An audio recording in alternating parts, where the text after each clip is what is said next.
Hello everyone. आज के video में हम बात करेंगे फाइनेंशियल मैनेजमेंट के बारे में। सबसे पहले समझते हैं कि बिजनेस फाइनेंस का मतलब क्या होता है। अब तक हमने अपनी पूरी बिजनेस की स्टडीज की बुक में हमने बात की थी मैनेजमेंट की, कि मैनेजमेंट क्या है क्या नहीं है। मैनेजमेंट में हमने मैनेजमेंट के 5 इंपॉर्टेंट फंक्शंस पढ़ी थी: planning, organising, staffing, directing, controlling etcetera. लेकिन वो हमारा मैनेजमेंट के हमारे पांचों फंक्शंस के बाद अब आती है बिजनेस की फाइनेंस के बारे में। तो बिजनेस फाइनेंस का मतलब क्या होता है? इसका मतलब होता है refers to the money required for carrying out business activities. इसका मतलब है वो मनी जिसकी हमें जरूरत है, और जरूरत क्यों है? अपनी बिजनेस एक्टिविटीज को चलाने के लिए। It is the funds needed to establish, operate and expand the business. ये एक ऐसा फंड है जिसकी हमें जरूरत है अपने बिजनेस को एस्टेब्लिश करने के लिए, उसको चलाने के लिए एंड अपने बिजनेस को बढ़ाने के लिए। तो बेसिकली बिजनेस फाइनेंस क्या हो गया? एक ऐसे पैसा जिसका हम इस्तेमाल करने वाले हैं अपने बिजनेस एक्टिविटीज के लिए। Every business needs money two by asset. देखो, जो बिजनेस होते हैं, बिजनेस में काम ऐसे तो नहीं चल जाता है कि अच्छा हमने बिजनेस हम खोल के बैठ गए हैं और वो ऐसे ही चल रहा है। उसके लिए हमें बहुत सारी चीजों की जरूरत पड़ेगी। सबसे पहले हमें एसेट्स बाई करनी है, लाइक मशीनरी है, हमारा जो प्लांट है, हम जिस जगह पे काम करने वाले हैं वहां पर इक्विपमेंट्स भी हमें चाहिए, लाइक फैंस हैं एंड काम करने के लिए जो भी मशीनरी की हमें नीड है, कंप्यूटर्स की नीड है, सब कुछ हमें चाहिए। तो सबसे पहले हमें एसेट्स खरीदने के लिए हमें पैसा चाहिए। फिर हम जो भी हम वस्तु बना रहे हैं उसके लिए हमें रॉ मटेरियल चाहिए। हम जितनी भी हम एम्प्लॉयज या हमने लेबर लगा रखे हैं उन सबको पे करने के लिए सैलरीज चाहिए। हमारी डेली एक्सपेंसेस भी होंगे, उनको भी हमें कवर करना है। It also need funds for long term goals like expansion. अब हमारे लॉन्ग टर्म गोल्स क्या होते हैं बिजनेस के?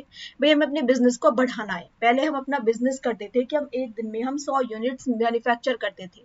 हमने कहा कि अब हम अपनी एक थोड़ी मशीनरी और परचेज करेंगे, अपनी हम प्लांट को थोड़ा और बढ़ाएंगे एंड इसके थ्रू हम अब 200 यूनिट्स प्रोड्यूस क्या करेंगे। तो हम अपने बिजनेस को एक्सपांड करना चाहते हैं। हमारे पास नई नई प्रोजेक्ट्स है, नई नई मशीनरी है, तो इसके लिए भी हमें पैसों की जरूरत पड़ेगी। तो जो process of raising, managing and using these funds is called business finance. तो बेसिकली ये जो प्रोसेस होती है जहां पर हम अपने इस पैसे को रेज करेंगे।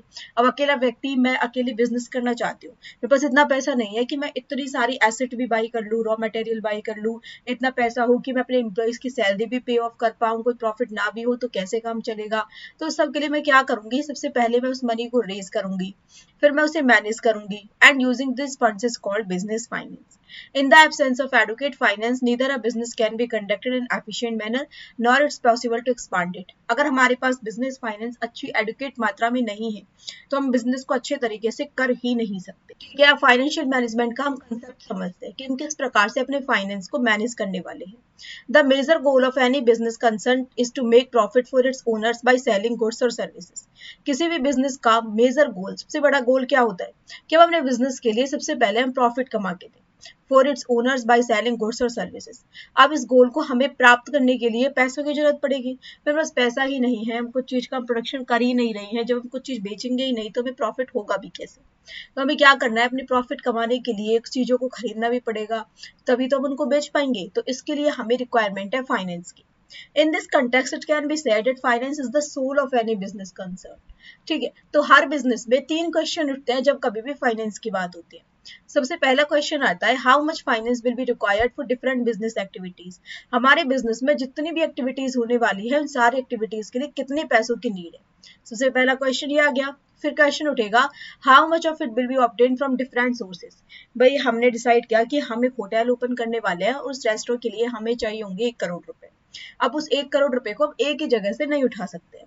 हो सकता है कि वहां पर हमें पूरा की पूरा रिस्क उठाना पड़ जाए, तो हम इसे डिफरेंट डिफरेंट सोर्सेज से उठाएंगे। लाइक हम शेयर्स इश्यू कर सकते हैं, हम डिवेंचर्स इश्यू कर सकते हैं, और भी हमारे पास बहुत सारे सोर्सेज हैं। तो सोर्सेज कौन कौन से होंगे? How will the profit earn from different business activities be distributed.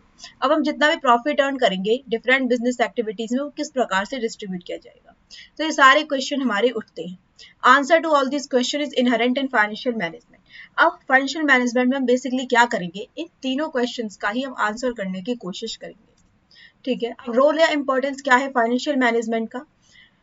भाई हमें फाइनेंस को मैनेज करने की नीड या इंपॉर्टेंस, जरूरत है हमें क्यों है? सबसे पहले है determination of size and composition of fixed assets. सबसे पहले हम डिसाइड करेंगे कि हमारी जो फिक्स्ड एसेट है उनका साइज एंड कंपोजिशन क्या रहेगा। ठीक है। This refers to investment decision related to long term assets like buildings, machines, land etcetera. इसका मतलब है हम कुछ ऐसे इन्वेस्टमेंट डिसीजंस लेंगे जो हमारे लॉन्ग टर्म एसेट्स से रिलेटेड होगा, जैसे कि बिल्डिंग से, मशीन से, लैंड से। हम डिसाइड करेंगे कि हमारी टोटल इन्वेस्टमेंट फिक्स्ड एसेट में कितनी होगी, कितनी हमें बिल्डिंग खरीदनी है, कितनी मशीन, कितनी लैंड एक्सेट्रा। कंपोजिशन का मतलब है कि लैंड होगी कितनी, how much in machinery, machinery हमारी कितनी होंगी, हमारा बजट है 10,000 रुपए का, उसमें हमारी कितनी मशीन्स आ जाएगी। जैसे कि a capital budgeting decision to invest 500 crore rupees would raise the size of fixed asset block by the amount. अब हमने कैपिटल बस्टिंग के थ्रू में डिसाइड किया कि हम 500 करोड़ रुपए हम इन्वेस्ट करने वाले हैं, तो इनमें से हम देखेंगे कि कितना अमाउंट हम फिक्स्ड एसेट में डालेंगे। ठीक है। अब फाइनेंस मैनेजमेंट अगर हम कर रहे हैं तो ये हमें आसानी से पता चल जाएगा। Determination of size and composition of current asset. Current asset वो होती है जिन्हें हम एक साल के अंदर कैश में कन्वर्ट कर सकते हैं। वर्किंग कैपिटल मैनेजमेंट की इन्हें कह सकते हैं कि हमें मतलब डेली एक्सपेंसेस के लिए इनकी नीड होगी। Day to day operation funds, जैसे कि total funds required for current asset, जैसे कि स्टॉक्स कितने होंगे, डेटर्स कितने होंगे, हमारे पास कैश कितना रखा रहेगा, कितना हमारे पास कैश रखा रहेगा, कितनी इन्वेंट्री रखी होगी। Increase in quantum of fixed asset will result in higher demand for working capital. अगर हमारे पास फिक्स्ड एसेट ज्यादा है तो इसका मतलब है कि हमें वर्किंग कैपिटल भी ज्यादा रखनी पड़ेगी। अब फिक्स्ड एसेट ज्यादा है इसका मतलब मशीन ज्यादा है, प्रोडक्शन ज्यादा होता है, प्रोडक्शन ज्यादा होता है तो स्टॉक भी हमारे पास ज्यादा रहेगा, स्टॉक ज्यादा रहेगा तो हमारे पास रॉ मटेरियल की हमें ज्यादा नीड होगी, लेबर की हमें ज्यादा नीड होगी, तो इसके लिए हमें working capital in sense wages की ज्यादा नीड होगी, रॉ मटेरियल को पे करने के लिए हमारे पास क्रेडिटर्स होंगे, उनको हमें पे ऑफ करने की नीड होती रहेगी। तो इस प्रकार से भी फाइनेंस को मैनेज करना होता है। Determination of proportion of long term and short term finance. Long term मतलब लंबे समय के लिए हम किस किस चीज में इन्वेस्ट करना चाहते हैं, शॉर्ट टर्म मतलब छोटे समय के लिए। यह कैपिटल स्ट्रक्चर डिसीजन का पार्ट होता है। It deals with how much money should come from long term sources. इसमें हम डिसाइड करेंगे कि कितना पैसा लॉन्ग टर्म सोर्सेज से आएगा, like equity, debentures and how much from short term sources. कितना हमारा शॉर्ट टर्म सोर्सेज से आएगा जिनकी पेमेंट हमें एक साल के अंदर करनी है, जैसे कि trade credit, short term loans etcetera. It affects the risk and return of the business. Next है determination of proportion of various sources of long term finance. ये इंक्लूड करता है हमारा मिक्स्ड ऑफ इक्विटी, मतलब हम यहाँ पर इक्विटी से भी पैसा उठाएंगे, प्रेफरेंस शेयर से भी, डिवेंचर से भी एंड रिटेन अर्निंग से भी। फाइनेंस मैनेजर को एक कंपैरेटिव स्टडी करनी होती है वेरियस अल्टरनेटिव्स की, ये डिसाइड करने के लिए कि उनमें कॉस्ट एंड हमारा जो रिटर्न है वो कितना रहने वाला है। हम जो पैसा उठा रहे हैं उस पर कॉस्ट कितनी आ रही है, उससे हमें प्रॉफिट हो रहा है नहीं हो रहा है, तो इन सबको ध्यान में रखते हुए ही एक बैलेंस डिसीजन लिया जाता है। Determination of various items of profit and loss account. Profit and loss account में हमारे जितने भी आइटम्स आएंगे हम उनको डिटरमाइन करेंगे, जैसे कि इंटरेस्ट एक्सपेंसेस आएगा, मतलब कि फाइनेंसिंग डिसीजन को अफेक्ट कर रहा है। डेप्रिसिएशन फिक्स्ड एसेट इन्वेस्टमेंट को अफेक्ट कर रहा है। रेवेन्यू कितनी जनरेट हो रही है, कैपिटल यूज हम कितना कर रहे हैं। These items finally decide the net profit of the business. अब ऑब्जेक्टिव्स क्या है फाइनेंशियल मैनेजमेंट के। The objective of financial management refers to the main goal और पर्पस। मतलब एक कंपनी को फाइनेंस के हम किस प्रकार से मैनेज करें, उसका ऑब्जेक्टिव है कि हमारा मेन गोल या पर्पस क्या है।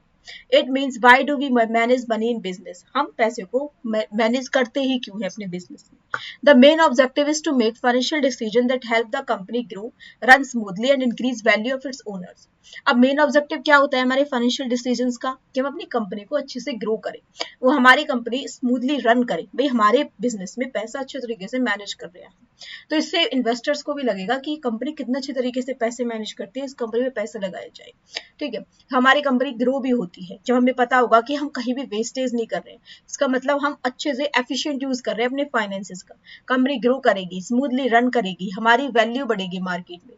Questions arise how the interest of the owners of the business can be best survive. These are two approaches in this respect. अब बात आती है ओवरऑल बिजनेस के जो ओनर्स होते हैं वो होते हैं उसके शेयर होल्डर्स। जिस किसी ने भी बिजनेस के शेयर्स परचेज किए होते हैं वो उस कंपनी का shareholder as a owner बन जाता है। अब ओनर को दो तरीके से फायदे हो सकते हैं। सबसे पहला है प्रॉफिट मैक्सिमाइजेशन, हम ध्यान दें कि हम अपने उस ओनर को प्रॉफिट किस प्रकार से बढ़ा सकते हैं। सेकंड होता है वेल्थ मैक्सिमाइजेशन, कि हम उसकी वेल्थ को कैसे बढ़ा सकते हैं। अब ये दोनों अप्रोचेस क्या कहती है। फर्स्ट कहती है according to this approach profit earning is the main objective of every business enterprise. इसका मतलब है कि प्रॉफिट मैक्सिमाइजेशन कहती है कि हम मान के चलते हैं कि हमारा एक बिजनेस है, ठीक है, हमारे बिजनेस का मेन जो मेन जो ऑब्जेक्टिव है वो है प्रॉफिट अर्न करना, कि जितना ज्यादा हो सके प्रॉफिट की तरफ ध्यान दो, हमें प्रॉफिट ही होना चाहिए। In other words, the interest of the owners of business can be best serve by maximization of the profit of business. हमने सोचा कि अगर हमारे बिजनेस में प्रॉफिट हुआ तो हमारे ओनर्स खुश रहेंगे, हम अपने ओनर्स को ज्यादा से ज्यादा अगर प्रॉफिट कमा के देते हैं तो वो बहुत ज्यादा खुश रहेंगे हमसे। The following arguments are advance in favour, तो इसके लिए कुछ आर्ग्यूमेंट्स है जो इसके फेवर में है कि भाई बहुत अच्छी बात है आप प्रॉफिट कमा के दो, लेकिन कुछ ऐसी आर्ग्यूमेंट्स भी है जो इसके अगेंस्ट जाती है कि नहीं आपको प्रॉफिट मैक्सिमाइजेशन पे ध्यान नहीं देना। तो वो अप्रोचेस कौन कौन सी है? सबसे पहले है जो इसके फेवर में है, प्रॉफिट बेसिक एम होता है किसी भी कमर्शियल बिजनेस का। More profit usually means better profit, अगर हमारा ज्यादा से ज्यादा प्रॉफिट हो रहा है इसका मतलब है भाई कंपनी परफॉर्म भी तो बहुत अच्छी कर रही है। It's a clear cut target for owners and managers, ये क्लियर कट टारगेट होता है, कहीं भी जाएंगे हम हमारा मेन गोल क्या होता है प्रॉफिट अर्न करना ज्यादा से ज्यादा, तो ये क्लियर कट टारगेट है। Without profit A firm can not survive in the long run, अगर आपको प्रॉफिट ही नहीं हो रहा है तो आप सर्वाइव करोगे कैसे? लेकिन कुछ ऐसे आर्ग्यूमेंट्स है जो इस बात पर जोर नहीं देते हैं। इसका मतलब है focus only on current profit not future sustainability, हम केवल और केवल करंट प्रॉफिट पर ध्यान दे रहे हैं, हम फ्यूचर सस्टेनेबिलिटी पर अगर ध्यान नहीं दे रहे तो ये अप्रोच हमारी गलत है। हमने क्या किया, हमारा प्रोडक्ट बहुत अच्छे से सेल हो रहा था, हमने पहले उस प्रोडक्ट को सेल करते थे 100 रुपए में, हमें 80 रुपए हमारी उसकी लागत आती थी और हम उसे 100 रुपए में सेल कर देते थे, हमें 20 रुपए का प्रॉफिट हो जाता था। हमने सोचा कि हमारा जो काम है बहुत अच्छा चल रहा है, हमारी प्रोडक्ट की मार्केट में इतनी डिमांड है तो हम इसकी कॉस्ट बढ़ाकर 110 रुपए कर दें, इससे हमारा प्रॉफिट सीधा 50% मतलब 10 रुपए और ज्यादा बढ़ गया। अब हमें पहले जो प्रॉफिट होता था 20 रुपए, अब हमें प्रॉफिट होने लग गया 30 रुपए।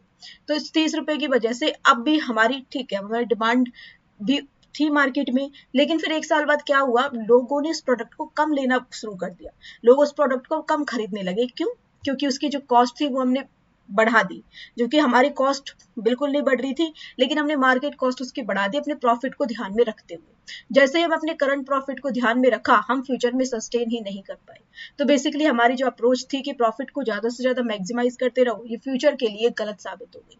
तो इसलिए प्रॉफिट मैक्सिमाइजेशन पर ध्यान ना देने के लिए भी कहा जाता है। मे choose risky project just for high profit, हमने कुछ ऐसे रिस्की प्रोजेक्ट्स को हाथ में ले लिया जो जहां पर रिस्क बहुत ज्यादा था और जस्ट बिकॉज हमें दिख रहा था कि इसमें हाई प्रॉफिट है, उस हाई प्रॉफिट के चक्कर में हमें बहुत ज्यादा नुकसान भी हो सकता है। Doesn't consider when the profit comes now और लेटर, इसमें ना इस बात से कोई फर्क नहीं पड़ता कि प्रॉफिट, अगर हम प्रॉफिट मैक्सिमाइजेशन के ऊपर ही ध्यान दे रहे हैं तो हम इस चीज के ऊपर तो ध्यान ही नहीं दे रहे कि वो प्रॉफिट हमारा कब आ रहा है, अब आ रहा है या बाद में है, हमें केवल और केवल प्रॉफिट से मतलब है। माइट हार्म एनवायरमेंट और सोसाइटी फॉर मोर प्रॉफिट, ज्यादा प्रॉफिट करने के लिए हमने क्या किया, हम ऐसी चीजें बनाते थे जो एनवायरमेंट के लिए हार्मफुल थी, पहले हम कम बनाते थे लेकिन उसकी वस्तु की मार्केट में डिमांड ज्यादा थी, हम और ज्यादा एनवायरमेंट को हार्म करने लग गए। तो प्रॉफिट मैक्सिमाइजेशन के चक्कर में हमने अपने एनवायरमेंट अपनी सोसाइटी को हार्म करना शुरू कर दिया। नेक्स्ट अप्रोच कहती है wealth maximization. According to this approach owners interest can be best served by wealth maximization and this is the real objective of financial management. ये अप्रोच कहती है कि आपको ध्यान देना है कि हम अपने ओनर के इंटरेस्ट को किस प्रकार से बढ़ा सकते हैं, मतलब हमें अब अपने ओनर का ना वेल्थ को मैक्सिमाइज करेंगे। इसका मतलब है हमारे जो शेयर होल्डर्स है उनकी वेल्थ को इंक्रीज करना। Value of capital invested in the business by equity share holders, जो वैल्यू होगी investment depends on the current market prices of shares, हमारी वैल्यू इन्वेस्टमेंट की किस पर डिपेंड करती है कि हमारी मार्केट प्राइस, हमारे शेयर्स का मार्केट प्राइस क्या है। Thus wealth maximization can happen through efficient financial decision making, इसलिए अगर हम अपने फाइनेंशियल डिसीजन अच्छे से लें तो हम अपनी अपने बिजनेस की वेल्थ को अच्छे से मैक्सिमाइज कर पाएंगे। A person has 100 shares of a company 100 rupees, एक पर्सन है ए नाम का, उसके 100 शेयर है एक कंपनी में, एक शेयर की कीमत है 100 रुपए, तो बेसिकली वो 10,000 रुपए का मालिक है उस कंपनी के अंदर। Then this wealth is 10,000 rupees, if price of shares increase his wealth also increase and vice versa. अगर हम इस चीज के ऊपर ध्यान दे रहे हैं कि हमारी मार्केट में वैल्यू बढ़े, जब मार्केट में वैल्यू बढ़ेगी हमारी शेयर प्राइस बढ़े, अब जैसे हमारी शेयर प्राइस बढ़े क्योंकि अब हमारी मार्केट में हमारी वैल्यू बढ़ी, हम किसी भी वस्तु को जब हम 100 रुपए में ही बेच रहे हैं लेकिन हमने सोचा कि इसको और अच्छी क्वालिटी में हम बेच देते हैं, भले ही हमारे इस पे 2 रुपए कॉस्ट और ज्यादा बढ़ जाए, पहले 80 रुपए की कॉस्ट आती थी हम 100 रुपए में बेचते थे, अब 82 रुपए की कॉस्ट आती है और अब भी हम 100 रुपए में बेचते हैं। बेसिकली हमने उसकी क्वालिटी इंक्रीज की, जैसे हमने अपने प्रोडक्ट की क्वालिटी इंक्रीज की मार्केट में उसकी डिमांड बढ़ी, मार्केट में और ज्यादा लोग उसे खरीदने लगे, हमारी कंपनी की उससे वैल्यू बढ़ने लगी। जब कंपनी की वैल्यू बढ़ने लगी तो लोग उस कंपनी के शेयर्स पे ज्यादा से ज्यादा खरीदने लगे। जब कंपनी के शेयर्स को ज्यादा से ज्यादा खरीदने लगे, शेयर्स की डिमांड बढ़ने लगी, तो शेयर के प्राइस भी बढ़ने लगे। और जब शेयर्स के प्राइस बढ़ने लगे तो बेसिकली हमारे जो शेयर होल्डर्स हैं उनकी वेल्थ ओवरऑल बढ़ गई। पहले एक शेयर था 100 रुपए का, अब कंपनी का एक शेयर हो गया 110 रुपए का, बिकॉज ऑफ डिमांड। एंड अगर किसी ने 100 शेयर्स खरीदे हुए थे, पहले उसके 10,000 रुपए हमारी कंपनी में इन्वेस्टेड थे, अब 11,000 रुपए हमारी कंपनी में इन्वेस्टेड है, तो बेसिकली उसकी ओवरऑल वेल्थ मैक्सिमाइज हुई, जो कि एक बेस्ट अप्रोच होती है एक बिजनेस के लिए।